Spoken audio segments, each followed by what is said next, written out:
toujours, Mbote Papa Second Lassi, Boutama Tono. C'est ça, non, papa?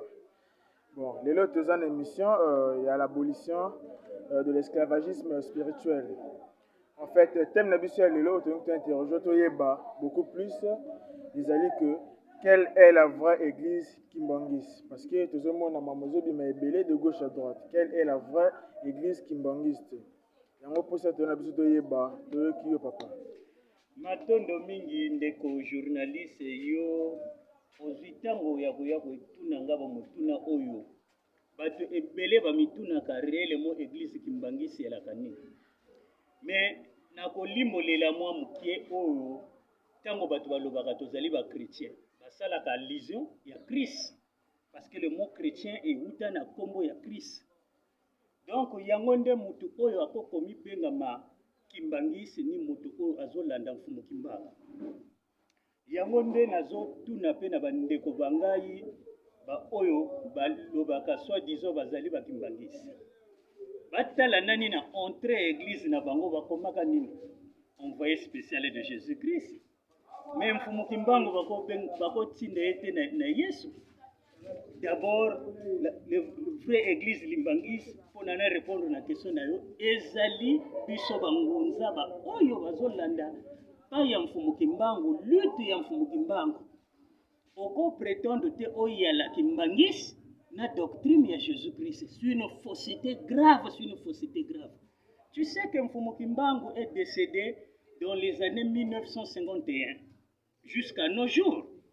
Bango, il s'est dit d'être de Kimbangis. Mais telle doctrine, on va saler la Gakunande. Ils allaient avec chrétiens, ils allaient avec Kimbangis. Bata la lutte, oh, on fait Mukimbango, Azala comme Mima. Et là, quelle lutte? Et il y a une lutte, il y a pour ce monde, à l'homme, na Boumbu.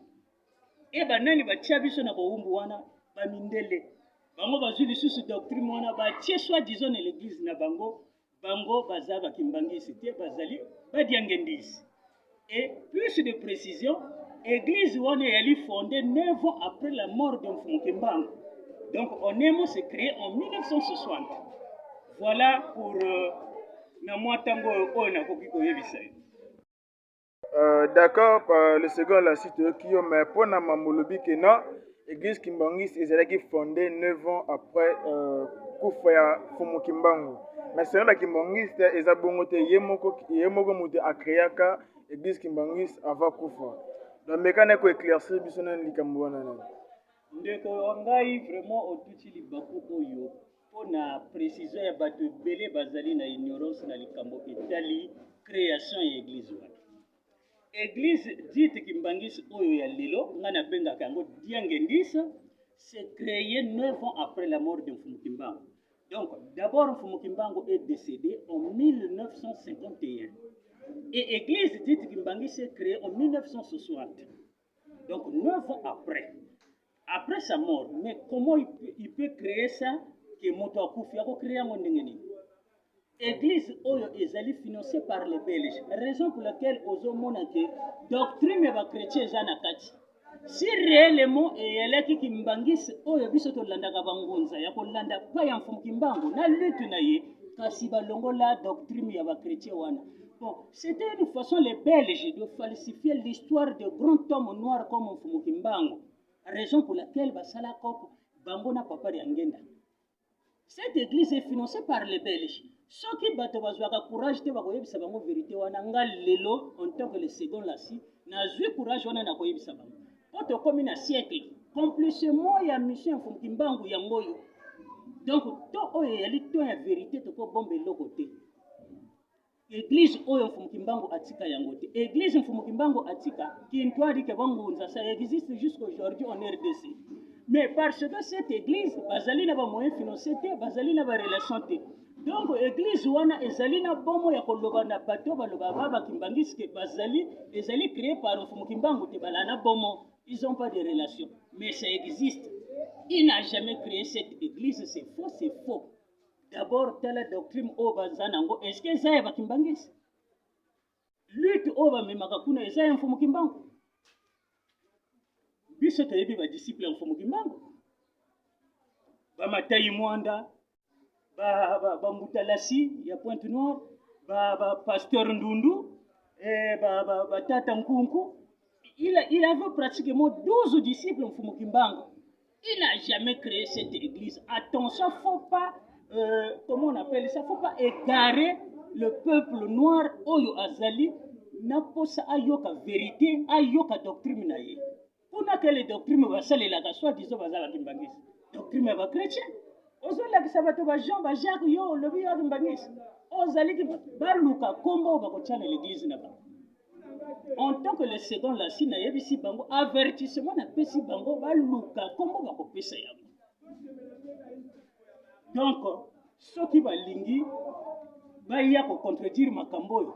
Baleka ba contredire yango soki ya solo ya créer yango ba pesa date o ya créer la kimbangisi wana yango nde ndeko na ko yebisa yo mbote na bato nyonso to bakolanda biso na YouTube. L'homme noir il faut alongwa na lokuta oyo po bato ebele bazali kozela ba yoka makambo na bango, mais ils sont égarés à l'église dite kimbangisi ya fo wana ti lelo. Attention, lutte ya Mfumukimbangu eyalaki kolongola ba mwindo na bowumbu koluka lipanda moto mwindo asemerge. Est-ce que bango kuna bayalaka na lutte ke moto mwindo asemerge ou bien kolo Yesu bakota lola? Attention, makambo wana ya biso te bakota lola yalaka nango te. Or que lutte ya chef na biso ba africain Mfumukimbangu eyalaki tolongola na bowumbu oyo et moto mwindo pe ala na valeur parce que jusqu'à aujourd'hui la race inférieure ezali nde biso bato mwindo auto créer que te to inventer que te. Mais pona ba plan ya bakoko na biso bayaka pona batikela biso ba notion wana to continuer nango pona lobby na lobby to bana ko inventer to créer. Et une grande partie ezolanda bato wana, tu verras au sein ya bato wana ko retrouver ba colonel, ba général, ba ministre et même des présidents.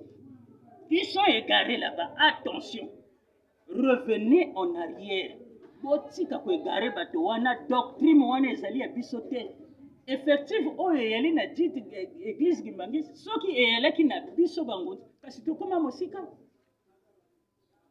Donc merci pour aujourd'hui. Voilà ce que je tenais à dire, c'est ça. Donc je remercie tous les téléspectateurs, celui qui nous va suivre sur YouTube, donc sur la chaîne Temple Bena Congo. Suivez-nous pour plus de précisions. Je vous remercie.